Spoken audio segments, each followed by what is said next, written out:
오늘 은혜 받으신 하나님 말씀은 베드로전서 2장 18절로 25절 말씀입니다. 베드로전서 2장 18절로 25절 다 같이 합독하겠습니다. 사환들아, 범사에 두려워함으로 주인들에게 순종하되 선하고 관용하는 자들에게만 아니라 또한 까다로운 자들에게도 그리하라. 부당하게 고난을 받아도 하나님을 생각함으로 슬픔을 참으면 이는 아름다우나 죄가 있어 매를 맞고 참으면 무슨 칭찬이 있으리요. 그러나 선을 행함으로 고난을 받고 참으면 이는 하나님 앞에 아름다우니라. 이를 위하여 너희가 부르심을 받았으니 그리스도도 너희를 위하여 고난을 받으사 너희에게 본을 끼쳐 그 자취를 따라오게 하려 하셨느니라. 그는 죄를 범하지 아니하시고 그 입에 거짓도 없으시며 욕을 당하시되 맞대어 욕하지 아니하시고 고난을 당하시되 위협하지 아니하시고 오직 공의로 심판하시는 이에게 부탁하시며 신이 나무에 달려 그 몸으로 우리 죄를 담당하셨으니 이는 우리로 죄에 대하여 죽고 의에 대하여 살게 하려 하심이라. 그가 채찍에 맞음으로 너희는 나음을 얻었나니 너희가 전에는 양과 같이 길을 잃었더니 이제는 너희 영혼의 목자와 감독 되신 이에게 돌아왔느니라. 아멘.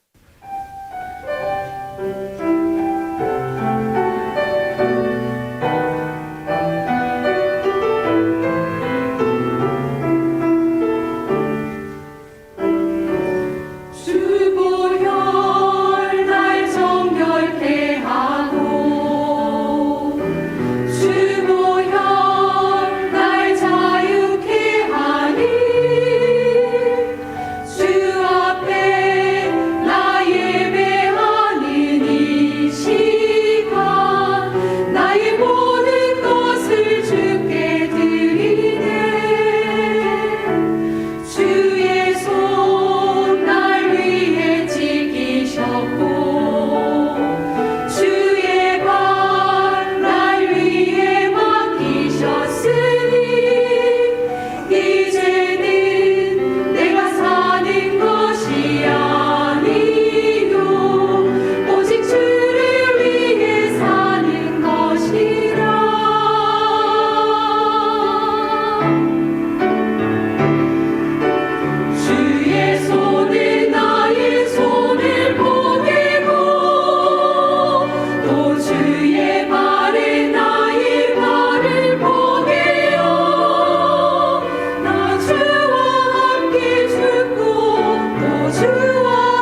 할렐루야.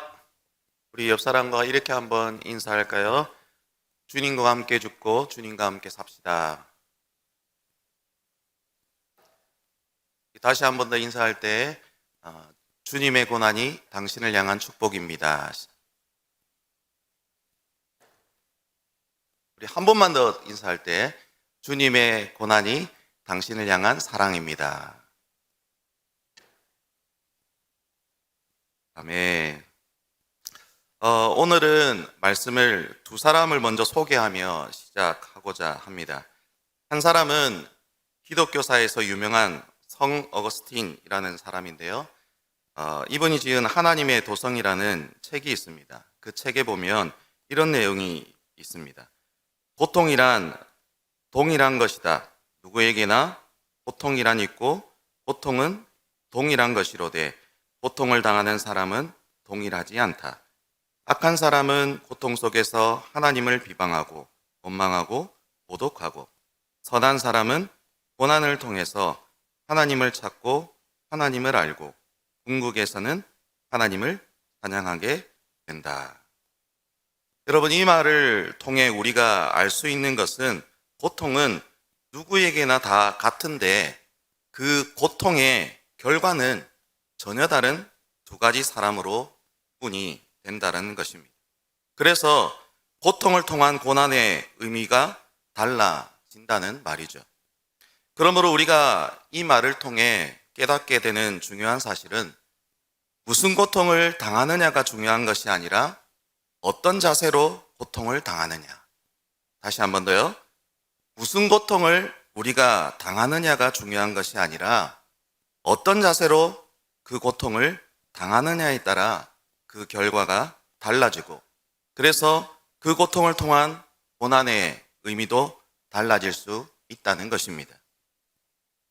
또 한 사람을 소개하면 빅터 프랭클이라는 사람입니다. 이 사람은 나치 독일의 강제 노동 수용소에서 많은 고난을 겪었고 다른 사람들이 고난을 겪는 것도 보았습니다. 그리고 그는 수용소에서 나와서 그곳의 이야기를 책으로 출간했는데 그 제목이 죽음의 수용소에서라는 책입니다. 그는 자신의 이 책에서 이렇게 말합니다.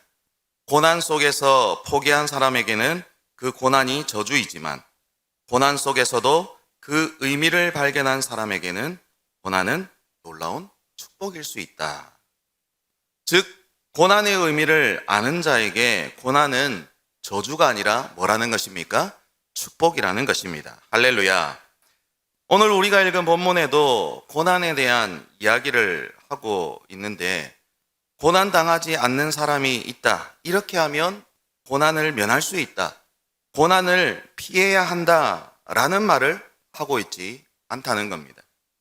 오늘 본문은 오히려 고난이라고 하는 현실을 그대로 인정하면서 특별히 고난의 세 종류를 얘기하고 있습니다. 첫 번째는 애매하게 당하는 고난이고, 두 번째는 죄가 있어 당하는 고난이며, 세 번째는 의를 위하여 스스로 선택해서 당하는 고난. 바로 이 세 가지 종류의 고난이 본문에서 나오고 있습니다.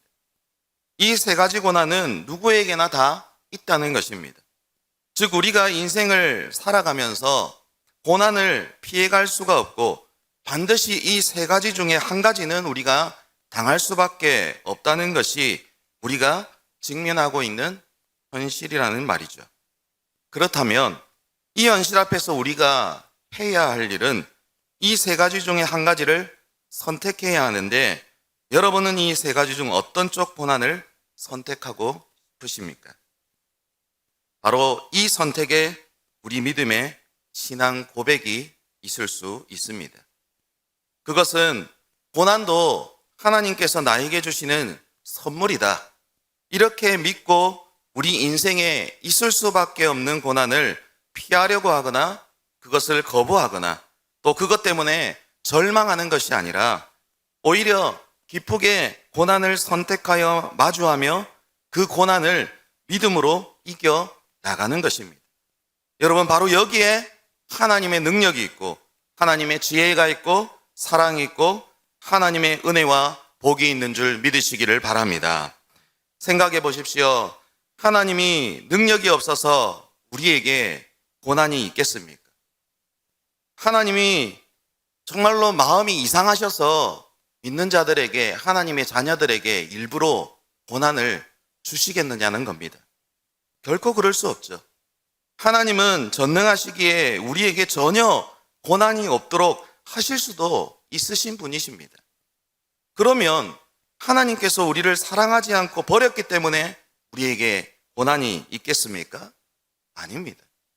하나님은 우리를 너무나도 사랑하셔서 십자가의 죽으심으로 그 사랑을 증명하신 분이시기에 죽기까지 사랑하는 자신의 백성이 고난을 통해 고통당하는 것을 결코 원하시지 않습니다. 그러므로 우리는 기본적으로 하나님께서는 우리의 고난과 고통을 그냥 보고 계실 뿐이 아니라는 그 믿음이 우리에게 있어야 한다는 것입니다. 왜냐하면 고난에는 하나님의 놀라운 뜻과 계획이 숨겨져 있기 때문입니다. 즉, 고난은 우리 인생의 감독이신 하나님의 멋진 시나리오이기 때문에 반드시 그 시나리오에는 하나님의 자녀들에게 해피엔딩으로 끝날 수 있는 그 각본이, 그 줄거리가, 그 이야기가 담겨져 있기 때문입니다. 믿으시기 바랍니다. 여러분, 해피엔딩을 믿는 사람은 그 과정에 대해 아무런 걱정이 없습니다. 이미 결말을 해피엔딩으로 알고 있으니 그 과정 가운데 어떤 고난이 있어도, 어떤 어려움이 있어도, 어떤 문제가 있어도 결국은 그 문제가 해피엔딩으로 끝날 것을 알기 때문에 그 고난을 뭐 할 수 있을까요? 즐길 수가 있는 것이죠. 언젠가 제 아들이 TV를 보는데 그 2002년 월드컵 경기 중에 이탈리아와 우리나라의 경기를 너무도 안타까워하며 보고 있더라고요. 왜냐하면 여러분도 알다시피 이 경기는 진짜 극적 반전의 반전, 그런 드라마였지 않습니까? 전반전에 페널티킥을 안정환 선수가 헛발질하여서 못 넣고, 그러다가 후반에 먼저 한 골을 주고 거의 진 경기였습니다. 거의 경기 종료 직전에 이 설기현 선수가 자기도 모르게 행운의 골을 헤딩골로 동점을 이루었습니다. 그리고 연장전에 가게 되었고, 연장전에서도 전반 후반 거의 다 시간을 허비하여 끝나는 줄 알았는데 안정환 선수가 멋진 헤딩으로 골든골을 넣는 바람에 기적적으로 이기는 경기였습니다. 저는 2002년도에 이미 이 경기를 보았기 때문에, 결과를 알기 때문에 어떻게 했을까요? 전혀 그 경기를 보면서 안타까워하지 않았습니다. 왜요? 결과를 알고 있기 때문이었죠. 여유를 가질 수 있었습니다. 하지만 아들은 이 사실을 전혀 몰랐기 때문에 정말로 긴장하면서 그 경기가 어떻게 될지, 질까봐 조마조마하면서 그렇게 그 경기를 보고 있더라는 겁니다. 여러분, 마찬가지로 우리의 인생에 반드시 고난이 있기 마련이지만 이 고난 때문에 우리가 고난을 피하려고 하거나 그것을 거부하거나 그것 때문에 절망할 필요가 없다는 겁니다. 왜요? 그 이유는 우리를 죽기까지 사랑하시는 전능하신 하나님께서 우리의 고난과 고통을 그냥 보고 계실 뿐이 아니며 고난에는 하나님의 놀라운 뜻과 계획이 숨겨져 있어서 우리 인생의 감동이신 하나님의 멋진 시나리오를 따라 반드시 해피엔딩으로 끝내주실 것이기 때문입니다. 할렐루야. 그래서 우리가 좋아하는 로마서 8장 28절 그리고 32절에서 우리에게 뭐라고 말씀하십니까? 우리가 알거니와 하나님을 사랑하는 자 곧 그의 뜻대로 부르심을 입은 자들에게는 모든 것이 합력하여 뭘 이루느니라? 선을 이루느니라. 할렐루야. 32절에는 자기 아들을 아끼지 아니하시고 우리 모든 사람을 위하여 내주시니가 어찌 그 아들과 함께 모든 것을 우리에게 선물로 주시지 않겠느냐. 할렐루야. 이 말씀을 믿으시기 바랍니다.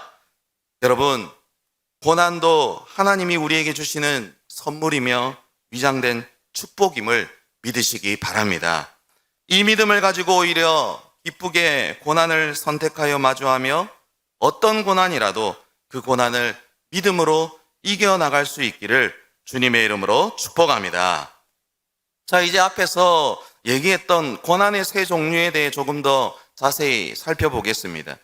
첫 번째로 애매히 당하는 고난이 있다고 했습니다. 오늘 본문 19절 말씀을 보십시오. 우리 19절 말씀 같이 한번 읽겠습니다. 시작. 부당하게 고난을 받아도 하나님을 생각함으로 슬픔을 참으면 이는 아름다우나. 여기에 보면 부당하게 고난을 받아도 라는 말씀이 나옵니다. 이 말은 애매히 당하는 고난을 말하는 것입니다.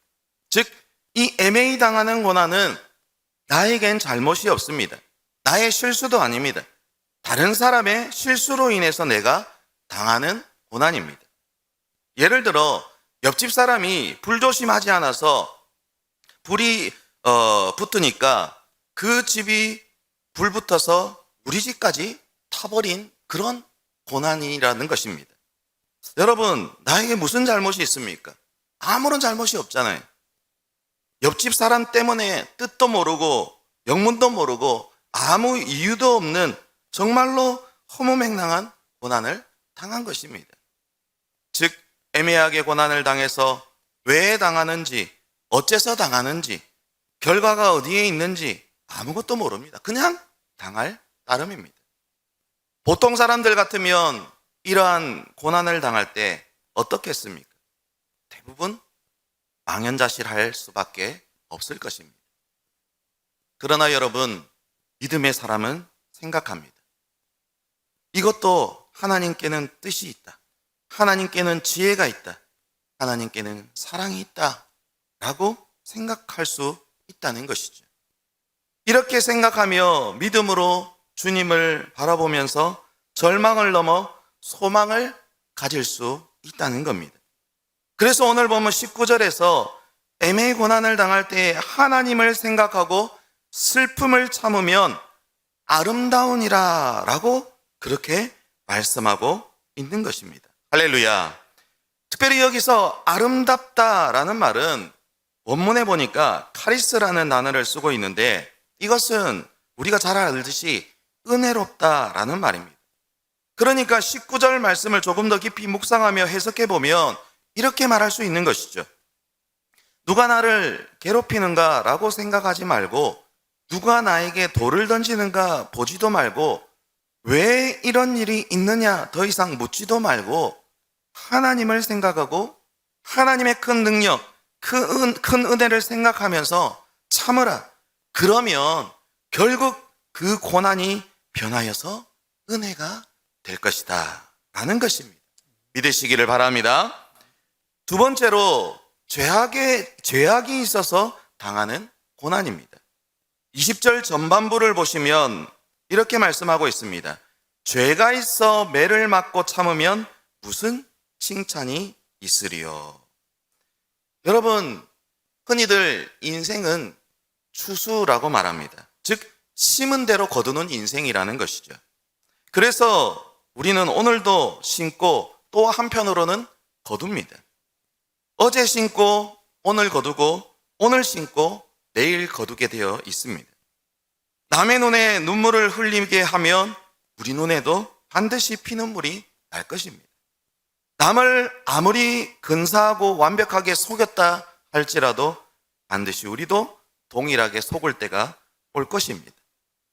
내 죄 때문에 내가 말 잘못한 것, 말로 인한 실수, 부덕한 말, 부덕한 행동, 내가 심고 반드시 내가 거두는 것, 그것이 성경의 원리입니다. 여러분, 이 사실을 잊지 마십시오. 반드시 기억하고 또 기억해야만 할 것입니다. 그러므로 이러한 고난의 때에는 회개만이 살 길입니다. 철저한 회개만이 소망의 길이라는 겁니다. 심은 대로 거두는데 무슨 할 말이 있겠습니까?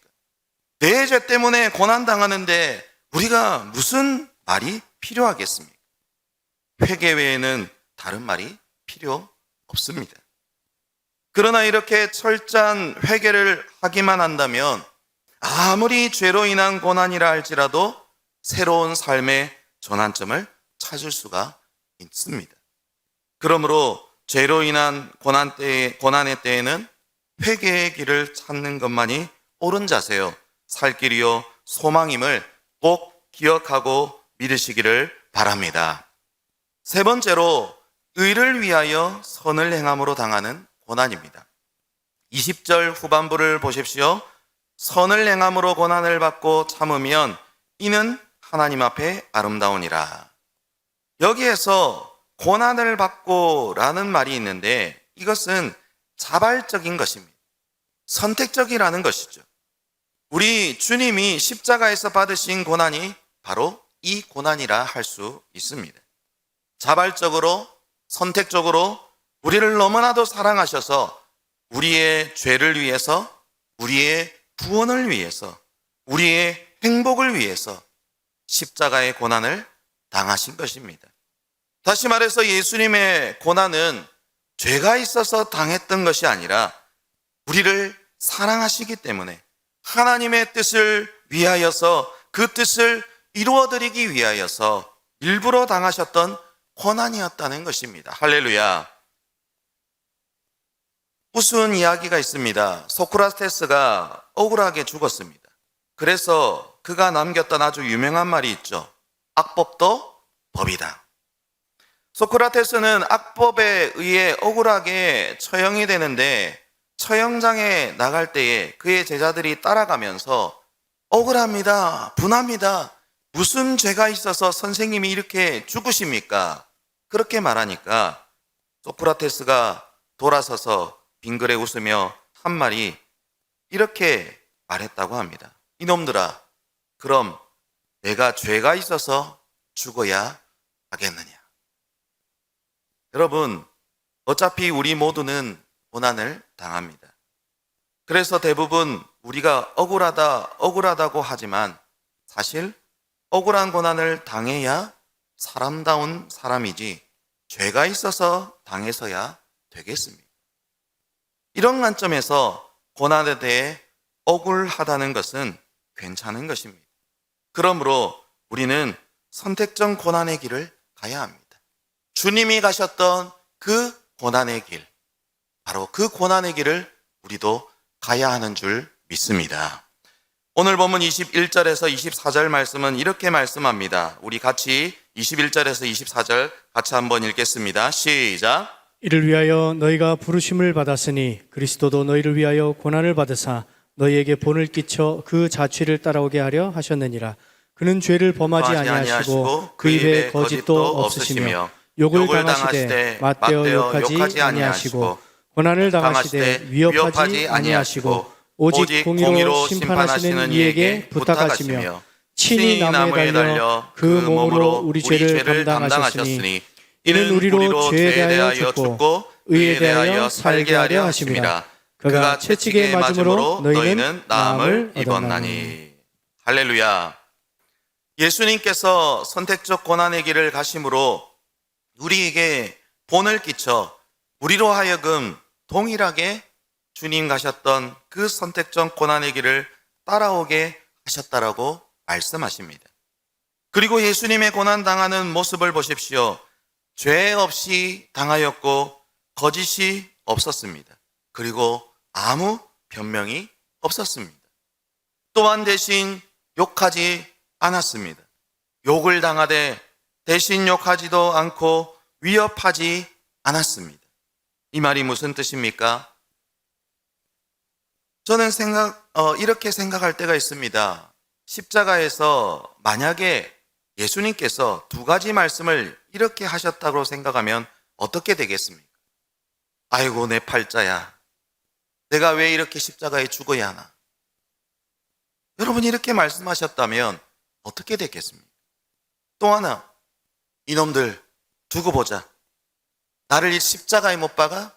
내가 심판날에 이 모두들 지옥에 다 보내버리겠어. 여러분, 이렇게 말씀하셨다면 어떻게 되겠습니까? 말 한마디에 십자가의 뜻이 망가지고 마는 것입니다. 예수님은 욕을 당해도 욕하지 않고 거짓을 말하지 않고 변명하지도 않고 위협하지도 않고 오직 공의로운 하나님께 다 맡기고 즐겁게 감사함으로 십자가를 지셨습니다. 이것이 바로 그리스도인이 고난을 대하는 모습이어야 할 것입니다. 이것이 바로 그리스도인들이 가지고 가야 할 고난의 길인 것입니다.